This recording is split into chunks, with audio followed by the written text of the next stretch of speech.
Hello, everyone, and welcome to One Place in Conversations. Once again, my name is Isaac, and I am a project facilitator at One Place East. I'm a video editor, inspirational speaker, and an all-round interesting guy.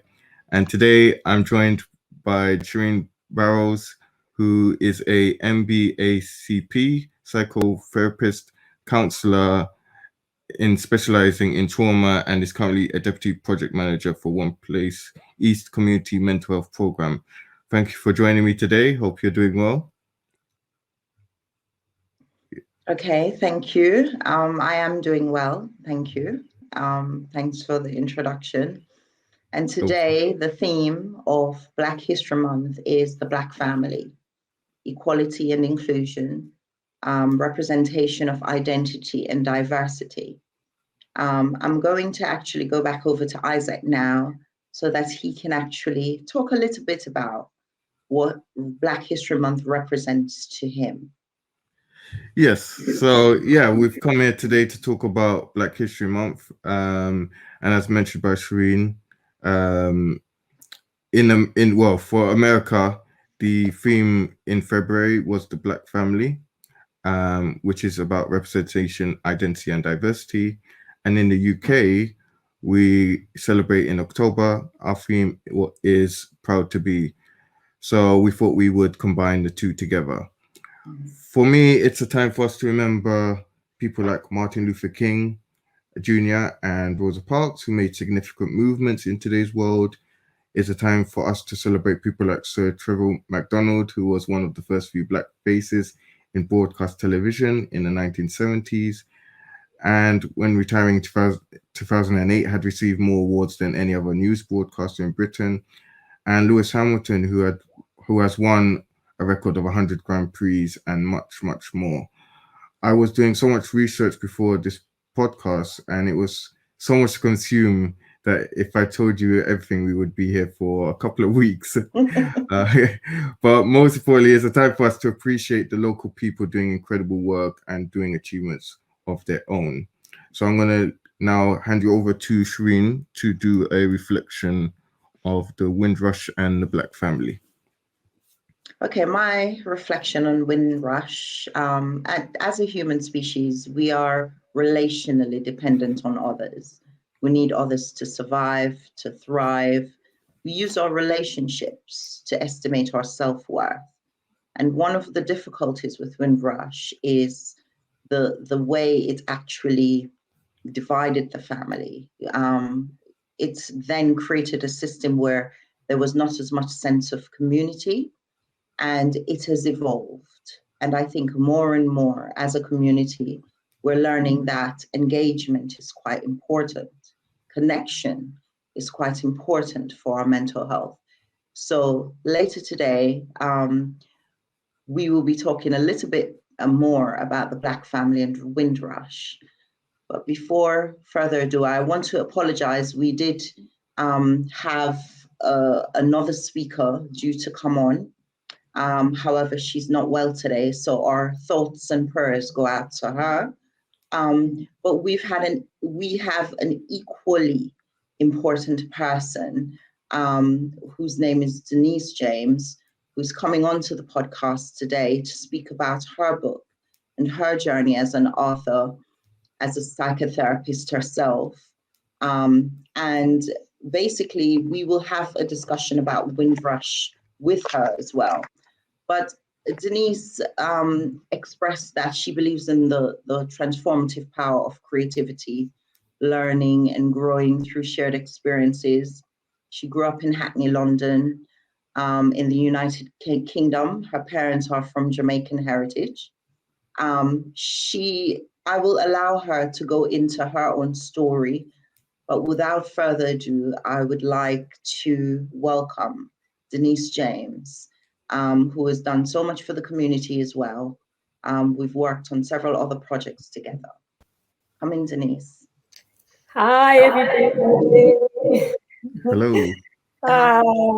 Thank you for having me, albeit as to fill the gap, but not at all. Not at all.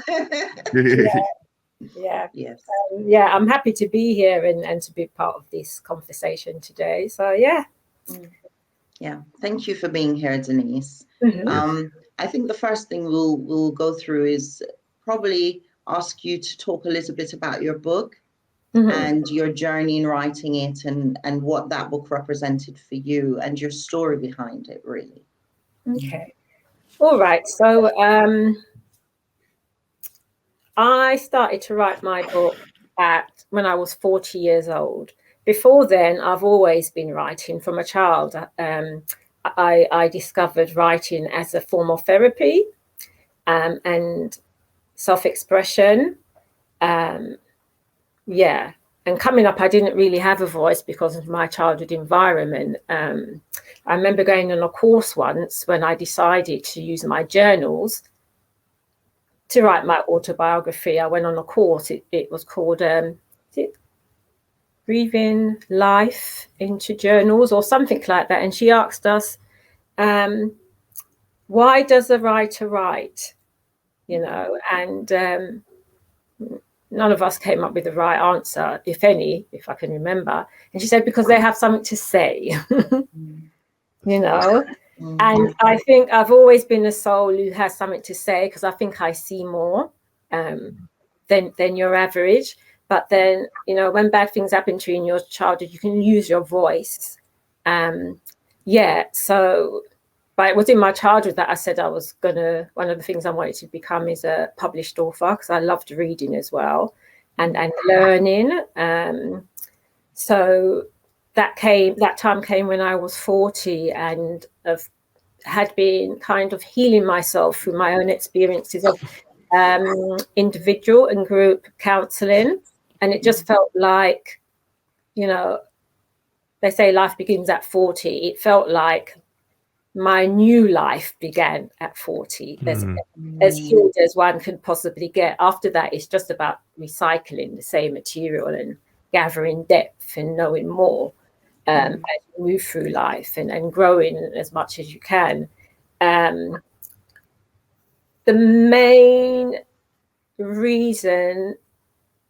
other reason as well why I wrote my book is that I felt that, when I came into this world, we don't know what family we're going to arrive in, do we? But I think all of us, when we turn up in this world as pure spirits, we have emotional baggage waiting there for us, because we're entering the world and the world's not perfect, and it is broken as well.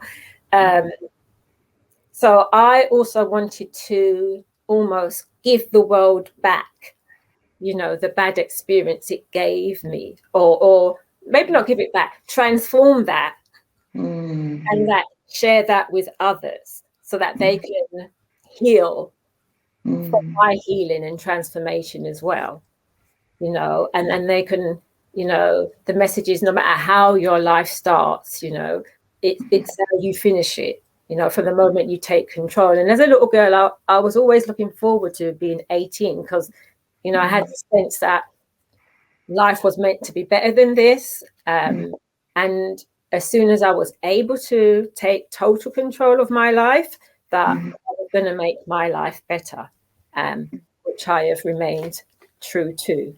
Yeah. So my book is about my journey, in healing from some significant traumas I experienced in childhood. And it's also been written for people who can't afford good quality therapy, especially the Black community, so that they can read my book and kind of gain some kind of insight or nourishment or, some resolution in their lives. Yeah. Thank you, Denise. Yes. So what is the name of your book? Back to Love. Okay. Right.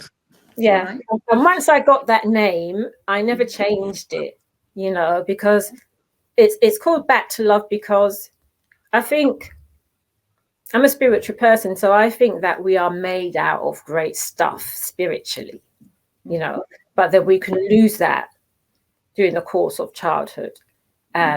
So the book's called Back to Love, because I had to go back to that essence, that that authenticity, you know, and live that life. Yeah, and to me that is love, you know, self-love. Yeah, and paying that forward. Yeah, there's a lot I can relate to when you were speaking there, about, you know, the world not being perfect, with someone with a disability and a wheelchair user. Growing up, like not being able to get on buses and trains because of my disability, it's really stopped me. But it was really the family and friends around me who, you know, got me to realize that I can overcome these obstacles, and realize that I have a lot to give, and in return, all the people have helped me, I have ended up giving back. And also, I'm kind of a writer. I'm not an author, but I write a lot on social media, about my honest journeys and how I've overcome certain obstacles. And a lot of people get a lot from it, mainly on things like LinkedIn. I just feel like I've been given a platform, and I'm here to inspire people. Yeah, yeah. Inspire, that's a word. Yeah. Yeah, inspire. So it's, going back to love. I think love's always the answer. Yeah, absolutely. I think it's actually the human condition. I was talking about connection earlier, and the fact that, you know, connection is so important for us, as individuals, as human beings in any event. And so back to love is, I think it's actually a great title, because it reveals to me self-love as well, which is quite important for mental health. Yeah. And I wonder what it felt like for you after the book was actually published, and you saw your name up in lights. You know, what did that feel like for you? Yeah, sometimes, and I think it's because of the trauma as well, because there's a way in which you can heal, you know, and heal enough or heal sufficiently, but then there's a part of you're left with something that you then have to go through a process of, you know, getting to acceptance with. And so oftentimes, even in good experiences, a part of my feeling is like there's the anxious me and there's the me that wants to live, breathe, be, express myself. And we come together. So anxiety sat with me very closely on the whole experience of writing the book, let alone getting it published. But I remember the publication house I went with, the CEO of that saying to me that you almost go on another aspect of your journey once the book is out there. You know, and I hadn't thought about that before, and it's very true, because the moment it went out and it was on its way to being published, and there was lots of anxiety, you know, because to really help people, I felt like I needed to put my heart and life on the line. So I had to do that for the greater good. And you know, in this world we have a lot of critics, armchair critics, you know. Yeah. Yeah, you could have some of those sprinkled quite close to you as well. There was a lot of anxiety, but when it came out, the fair went, and it was like, well, it's here now. And it's like, wow, it's actually here now. And I got more into that aspect of, you know, good feeling, if you like. Yeah. It's also knowing if it's going to do well or not. Anything you put out into the world, it's like, okay, what's going to happen next? Yes. Yeah, and how to deal with those armchair critics that Brené Brown talks about in The Call to Courage, isn't it? Yeah, I haven't had too many of them yet. Yes. One of the things you said that, you know, I'd like to highlight is when you spoke about trauma and what that does for us as individuals, and the fact that it gives us almost a heightened sense of knowing and spirituality. If we're able to tap into that from the trauma, we're able to kind of see things and feel things that people generally are not able to see and feel. Absolutely. And you know, I appreciate actually that sentiment from you. And I think one of the things that you've spoken about in the book is going through the journey of a breakdown. And I'd like you to expand a little bit about that to our users, and what was helpful for you during that process, you know, to bring you where you are today. Okay. Yeah. So like I said, there was this awareness that I had coming up, you know, that made me feel like I stood apart. So I can see more of what was going on and feel more of what was going on. And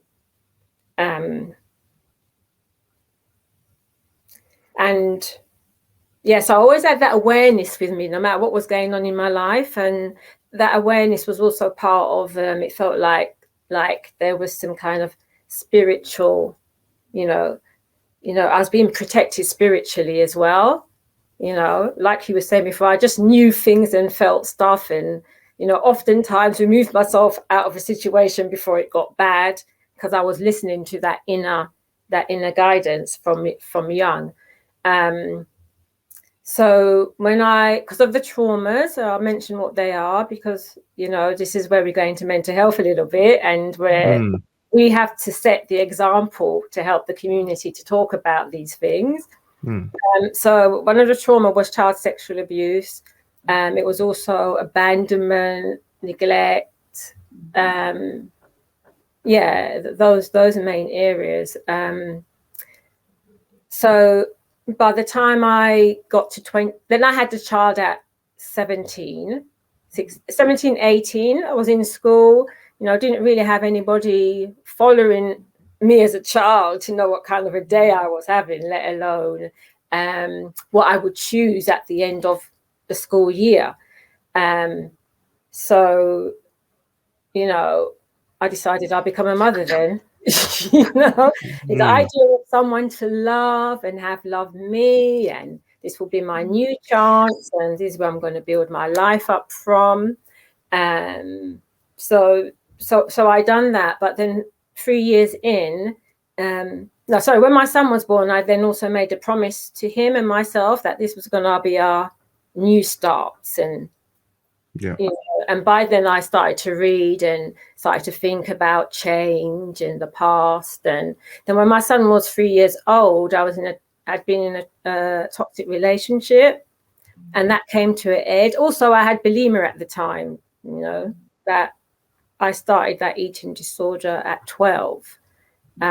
Eating disorders is something that comes out or goes with trauma, you know, as an attempt at emotional regulation and dealing with stress and all that. All that came to a head with this very toxic relationship I was in. And then it felt like my soul began to scream at me, even from in my dreams, to wake up and get out, you know, and things started. So I had dreams where I was being treated even worse than when I was awake. Oh, wow. My mental faculties began to break down. I couldn't think clearly, you know, and I became really concerned. Am I losing my mind? And my mind was my joy, because growing up, I grew up I felt like I was the most unattractive one. So my thing then became, I'll be the most intelligent one then. So my mind began to break down. My bulimia, I was having more binges, and it just went all left. But understandably, and I learned this through therapy. So I went to the doctors and I just laid it all out. All this is in my book as well. And when the doctor kind of said, oh, it sounds like you're having a nervous breakdown, or it sounds like you're depressed. To me, diagnosis can help and it can hinder. But for me, it felt like finally someone could see that something's not quite right. you know, that I need help and that these things had names. And I never went back to reading, what was it, fiction. I was down the library, you know, reading on mental health. That's where my journey really took off from. And then I also, not too long after that, found a therapy group for women with eating disorders. And I was able to dismantle that through the course of that therapy, which is a really good achievement because it's hard to shake eating disorders. Yeah. So have I answered your question, Sheree? Yeah. And so what are some of the you said you went to therapy for the bulimia. What were some of the positive aspects of getting to the other side of your work? Immediately, soon as I started therapy, I noticed a difference because listening and airing is everything. And when you've never had that, that was so powerful to me, and it brought so much relief. And then the eating disorder didn't go straight away, but I stopped the throwing up part of it, and the counting calories part of it, because I do that every day. And I put that down just to the simple fact of having that space, you know, to share and to be heard and to hear yourself and to know that actually what happened wasn't normal. That was traumatic, you know, and begin to get your head around all that. And it was during that time that I decided also to go back into education, because I know I could have done better, to get a degree, and also to train to become a counselor, because I'm thinking, wow, if this is so helpful to me, imagine, you know, being able to gift someone with that sort of help. And that's where my journey really took off, and there was no looking back. And obviously I came out of that relationship. It's some kind of journey, to be honest. It really has. Yeah, it's sad when, you know, especially young people, they think that it's the norm when you go through those traumatic experiences. Like that's the norm for me. But yeah, thank you for speaking up about it to our audience, and for people to realize, look, that, you know, you can turn your life around, and there's always a light at the end of the tunnel. Yeah. And yeah, just to, as you did, speak up about it, and then there's people out there who will help. Yeah. And my success and recovery is like putting two fingers up to a world that tried to, I think, destroy me. And I just love that I have that, what is like a tenacious spirit, you know. Anybody that kind of comes against me, it just makes me want to improve. Yes. You know, so I give thanks for that. I'm sure that's the shoulders I stand on from the ancestors. Yeah. And thank you so much for sharing that. It's kind of brings something to mind that, you know, I often say to my clients, which is, you are born whole. You know, although life sometimes throws us curveballs, you're actually whole within yourself. But sometimes it's hard for us to believe that when we're going through it. Yeah. But it's important for us to understand that we are born on this earth for a reason as individuals. We are all powerful. We are all important, you know, and you know, expressing that message to us kind of confirms that for me. Yes. It's like this idea now that there's an organization called Emerging Proud, who also published some of my works in a couple of books, one on trauma and recovery and the other on self-esteem and eating disorders. And their movement, they're working towards, you know, like when you go to the doctors, you know, with essentially mental health, challenges, and the doctor asks, "What's wrong with you?" You know, they're a movement that's moving completely away with "What's wrong with me?" But what's wrong with you? But you know, what's happened to you? Absolutely. Yeah. You know, because very often that's what people need, to be able to share that, and that's the power of listening and hearing, and providing that for a person to really share their story, rather than, you know, be given just some tablets to that comes from the question of what's wrong with you.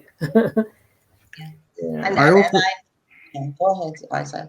no, I was just gonna say, and I also feel it's, you know, I know it's bad, but I think it's also good that to talk to people who can relate to you. Because doctors, you know, they know it from a professional level, but they'll never really understand unless they've gone through it. Yeah, absolutely. Yeah. And you know, being trained dialogically as well, we come from that concept. What happened to you? Because it's dialogue that actually creates healing. Yes. You know, sometimes it really isn't about seeing your GP for 10 minutes and you just feel rushed and you're given a prescription. It really is about talking about, as you said, Isaac, these things that can connect to someone else, and for someone to have a shared understanding or even shared empathy, you know, about the journey that you're going on, you know, which I think is quite nice. Yeah. And have that space to just be honest. Yeah, that's the word, honest, and, you know, just out there. Just But it has to be a safe space by the same token. Yes, of course. And people you trust. And it's important not to feel judged in that space. It's important, you know, to use your voice or not if you feel that in that space. And so yes, these safe spaces are quite important. Okay, great. Thank you so much for talking about your book. We haven't finished yet. We're going to go into our question and answer session in a short while, but I'd just like your book to go up on screen at the moment, just so we advertise. Sofa will do it for us, yes. And so where can we get your book to buy, Denise? Amazon, Book Depository, Waterstones, but I will mostly go for Amazon. And if you're going to buy my book, people, please take the time to review it and star it so it can get more traffic, so it can help more people. Yeah. Great. It's a very good read, even if I do say so myself. Yeah. Great. Okay. Thank you. Thank you. No problem. Thank you so much, Sofa. Okay. So, as we said, today's Black History Month. And one of the questions I'd like to pose to all of you is, what does Black History Month mean to you? We can start with Isaac. Yeah, so I kind of briefly touched upon it earlier, but I think it's just an opportunity for us to celebrate what we as people can achieve and show the world what can be done. I'm more focused from from disability point of view, and showing people what can be achieved if you put your mind to it, and also just being honest about the struggles I've had and how I've overcome them, because I've always felt that the real inspiration or the real motivator for people is to just be honest with people. And if you're honest, you can be, it's easier to connect with people. So I don't want to just be here saying, oh, I'm happy all the time and I have all these people helping me. You know, that's not how life is.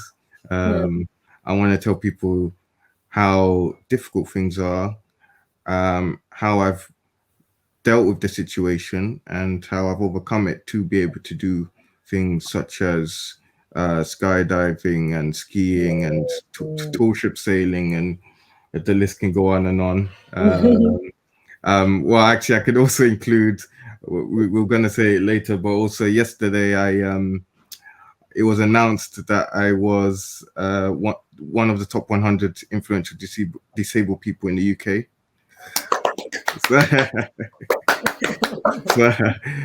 So yeah, it's just things like that which just make me proud to be a Black disabled young person.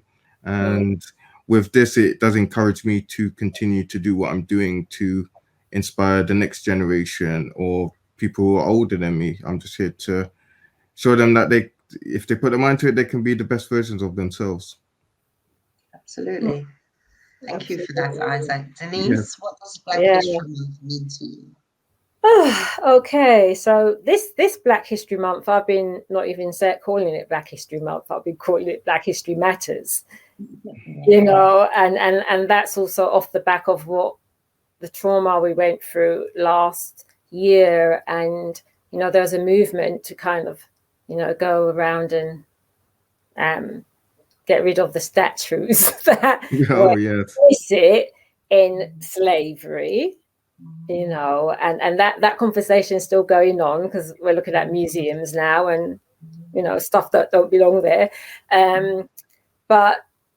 But why I'm coming it from that angle is because I think, you know, not just Black children, but, you know, all children are being done a disservice when they go to school and learn about history. You know, history, whether it's your personal or the collective, is meant to teach you. You're meant to look back and learn. But the way history is taught, it's to one particular group of people's agenda, and there's no learning. You know, I really want to see Black history on the curriculum. You know, yes, the month is important, but we're Black 24/7, 365. You know, just in the month for February. But I think big changes is going to happen if they're able to bring Black history on the curriculum and not only just do that, because we didn't just start out, you know, Black people just didn't come from slavery. You know, there's a wonderful quote I've been sharing that says, you know, we weren't slaves. They came and took doctors, architects, professionals, and made them slaves. You know, so our history precedes slavery. You know, teach people about that. You know, I was watching a very interesting video prior to this podcast. It was a news broadcaster called Nana from GB News, and she was saying, you know, in schools, like you mentioned, when it comes to learning about history and about Black people, it always starts with the slavery. Yeah, it did for me in high school. Yeah, and there's a lot more before that, and exactly. You know, it's just that's parts missed out and just doesn't make sense. And you know, all these children, it's not surprised like they don't really learn about the real history when that's what they're taught. Yeah, and I've heard even from a client recently that when they remember, and even my partner said as well, he remembers in school one day kind of saying, so what's history about Black people? and he got sent to the head teacher. You know, and I remember when I was learning about slavery, I was about 13. As young as I was then, I thought, what a cheat, because they were almost trying to call it economically viable.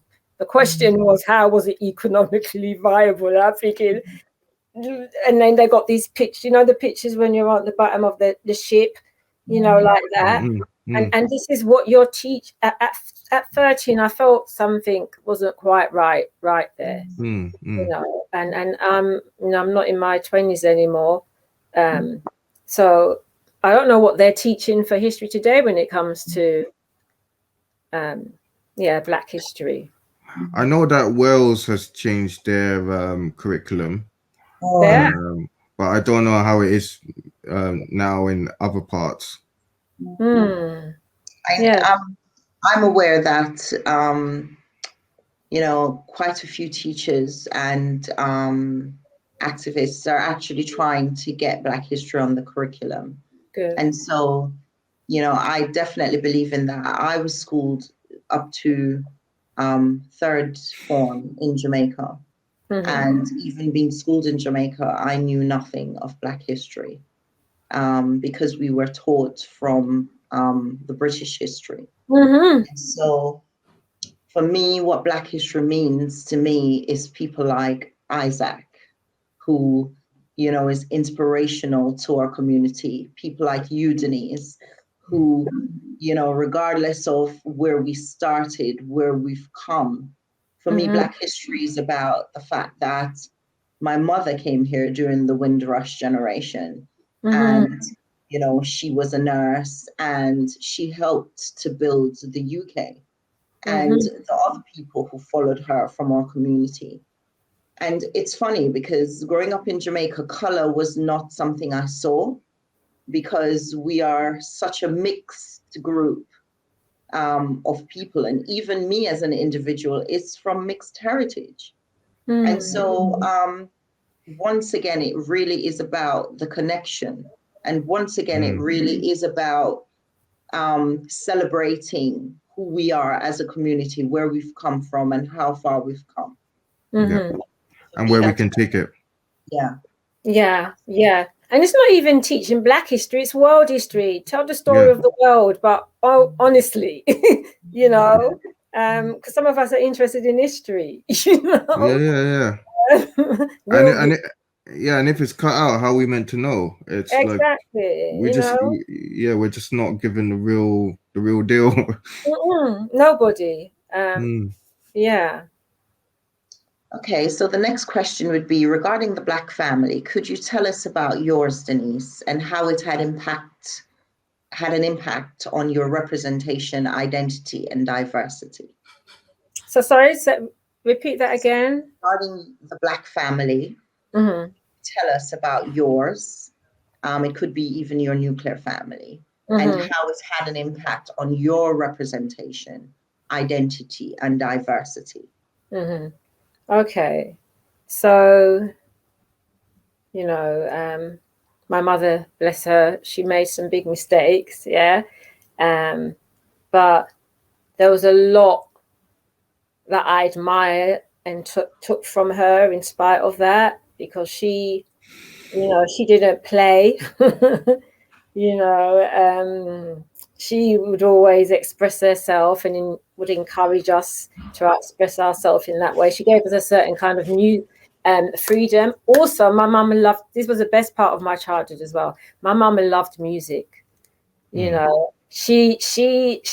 we had records to die for, like, and we were always affiliated with the music scene. So there was always music in our house. But what was wonderful is that I didn't realize that the music we were having there was almost a history lesson, because, like, you know, like the consciousness, there's so many wonderful reggae artists in the 70s. He was just speaking on truth and rights and humanity and all that. And that was an education without realizing it was an education.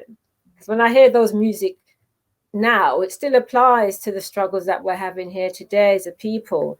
To me, Black family is everything. It broke my heart when I was young, and my idea was to have my own family, finally have a family and grow it and nurture it.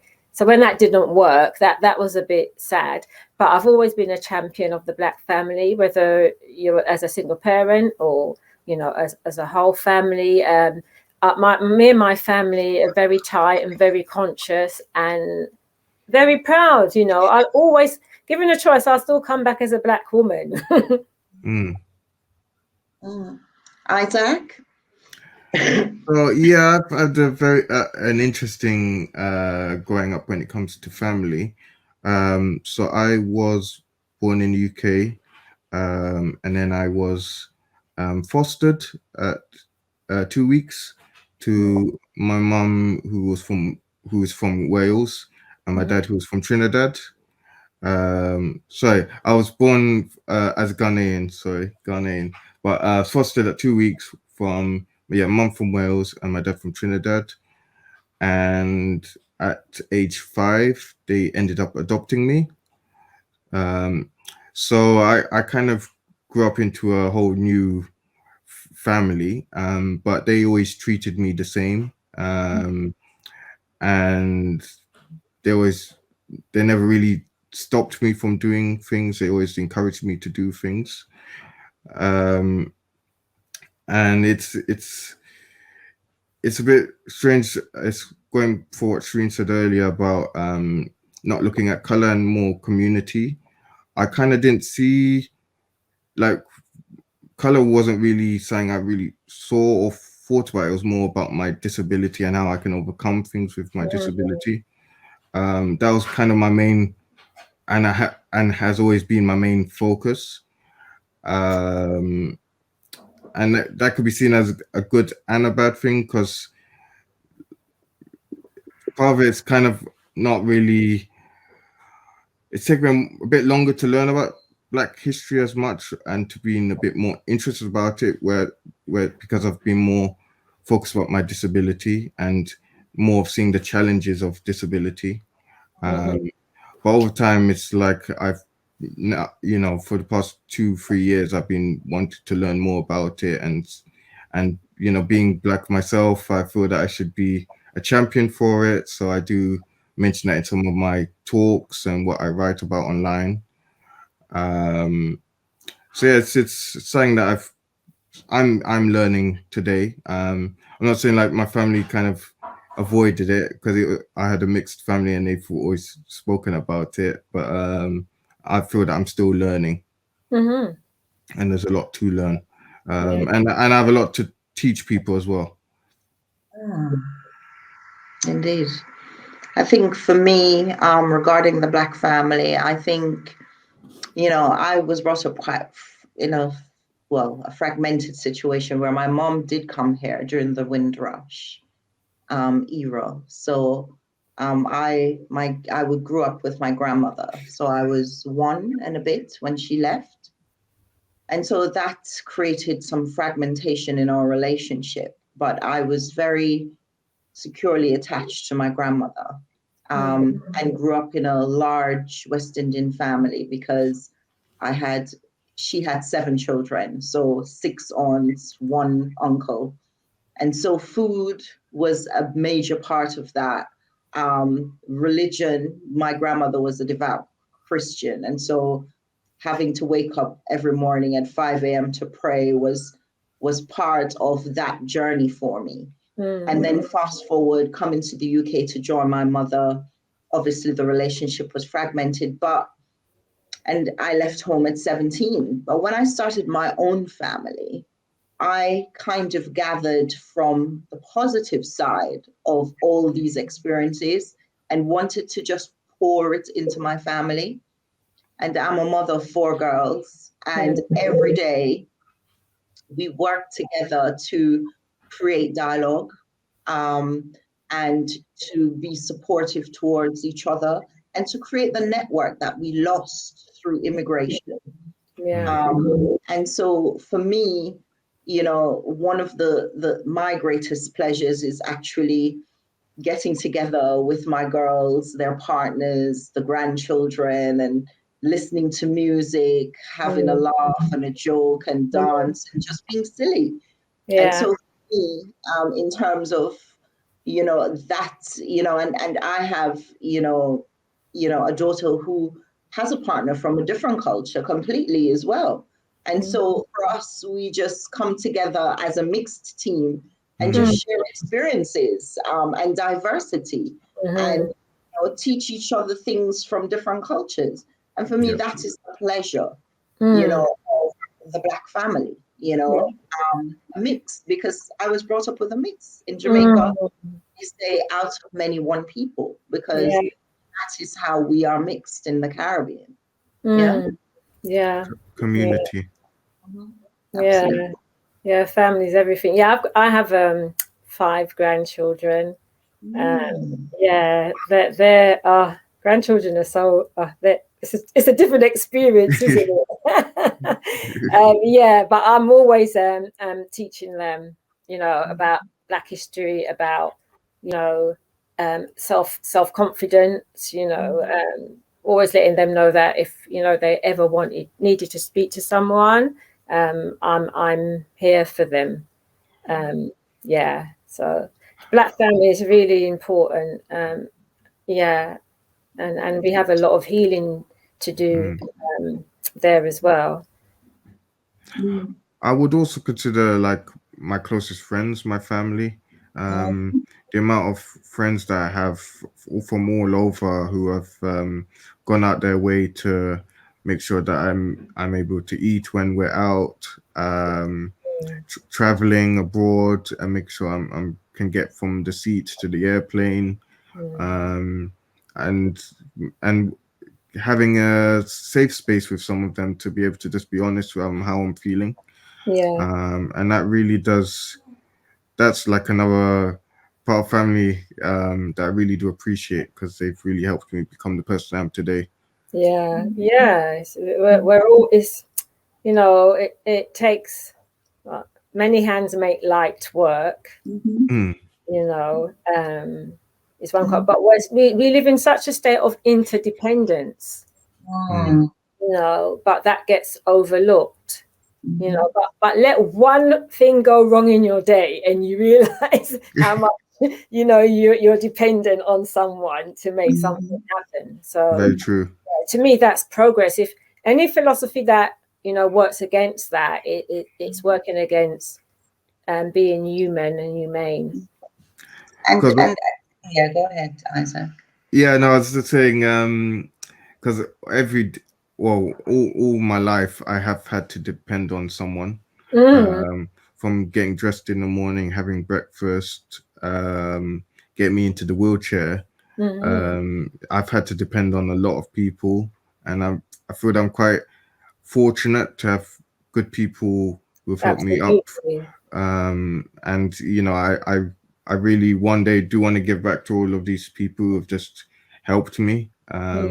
Because yeah, without them, I just wouldn't be able to do a daily life. Really, it just wouldn't happen. The only time I'm like independent is here on the computer. I could do it with my feet, and once I'm in the chair, I can drive around. But yeah, to get prepared for those things, I do need people to assist me, and that's thanks to the family and the friends. And it brings me nicely to the fact that it takes a village. You know, that's the concept we were brought up with. It takes a village to raise a child. And so our village is quite important. And it's also important in mental health. And so our village doesn't necessarily have to be blood relatives. No, But people yeah. who supports us and loves us and make us feel special and wanted and needed. You know, it really is about that village. Yeah. Yeah. And the family of man, isn't it? We're a family of man, you know. Yeah. You know, that's the bigger picture. So not only do we need to find a way to get on in our smaller experience of family, but in the wider world, we're really struggling there. Yeah. Okay, I think this is a good time now to actually bring on Sade. Yes. She has done her little poetry for us today, and usually we showed her last week doing another one, and so we'll show her this week and just have a mini conversation around that. Okay. Hello everyone, my name is Sade Barrisbay-Wumi and I'm a poet and an artist at Beyond Face, and I'm going to be reading you a poem that I wrote for today's session, and it's called To All the Strong Women Out There. Disrupting the peace, making the noise. You are more than just your gender. Creating change in a world that was not built for us. These are just one of the complexities of being a woman. A woman with a story to tell. I call out to you from one story to another. Step into yourself. Unpacking social injustice is power. Pain is power. Authenticity is power. Raise your hand high and leave it there until the guilt falls lower. Keep being imperfect in your stance. Keep giving tenderness to your heart. Question those stereotypes and turn your back on the box. Step outside of it because you were never meant to fit in it. You can breathe. You can be, knowing that you create your own individuality. A continuous stream of healing and continuous forum to challenge the structural systems of inequality. Choosing to scream when sometimes you want to hide. Being a woman can be painful at times. But being in spaces where truth thrives, where safety is met with protection and compassion, where one's transformation is another's victory. So I call out to you from one story to another. Tell it, express it, let it fill your whole body and heart with love. Strength is deconstructing. Strength is disrupting. You are more than just your gender. You are so fluid in the way that you express that it's beyond belief. Let your golden stream of courage rip apart society. You are the core of change, so let your tears remain. Raise your hand and leave it there just for a minute. Choose to challenge because you chose to challenge.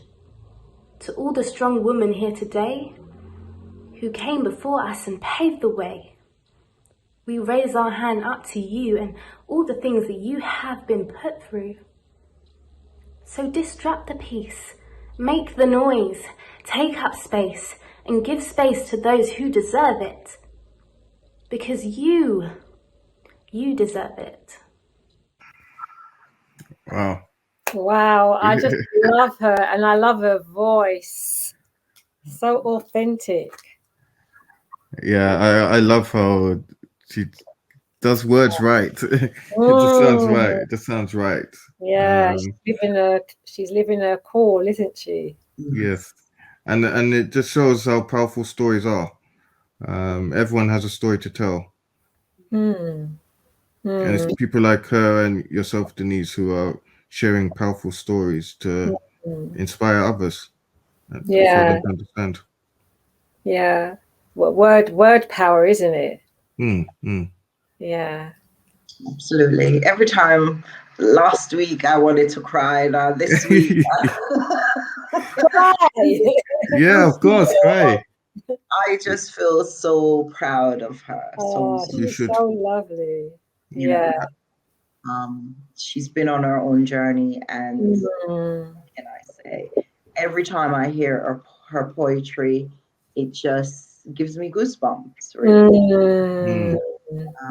She's a very, very, very powerful individual. Yes, she Very. is. Yeah, 100%.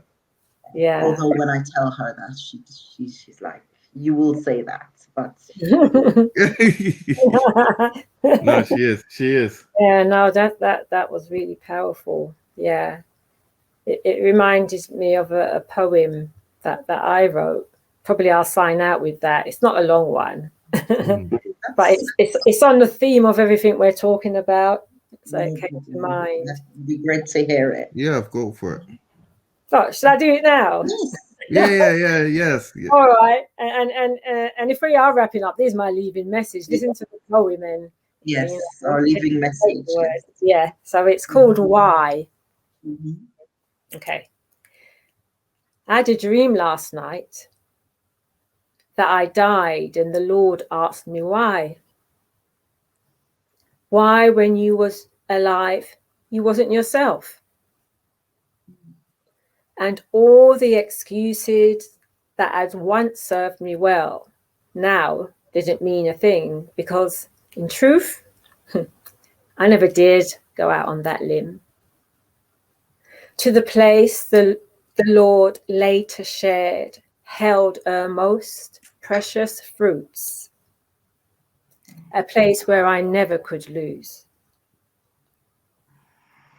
I cried that night, bitter tears of regret, then tears of joy when I awoke and realized there was still time yet. And never again did I forget myself.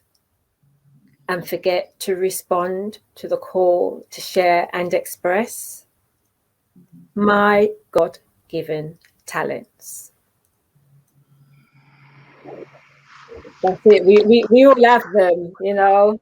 That's why we're here. Yes. Yeah. Thank you for sharing that. Yeah. Thank you so much for coming, Denise. Yes. We appreciate your presence here today. Yeah. As I said, Denise also does work with the community. And even Isaac has expressed giving back, and I too myself, I think as individuals, we feel it's almost our duty to give back to our community and others, and kind of give our life purpose and meaning. And it comes back to one of the 5 ways of well-being, which is to give. And it's amazing how, and giving comes with gratitude as well.